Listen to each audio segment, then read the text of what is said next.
look only at me. Look only at me. Follow only me. Wherever I go, wherever I lead you.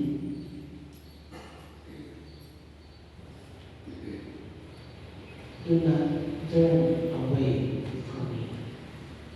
That's what the Good Shepherd is telling us. I am the cornerstone of your life. Without me, you crumble. And if in case you get lost, just call me. I know your voice. I know you. And I will always come to rescue you.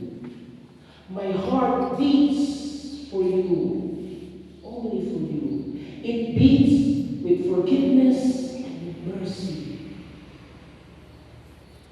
I only want you to surrender to me. Entrust yourself to me. Do not leave me. Because you are mine.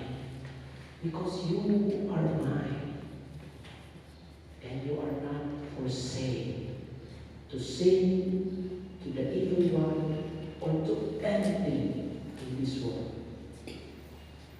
This is the voice of the Good Shepherd telling each of us. Let us listen to him. Let us follow him. Let us love him.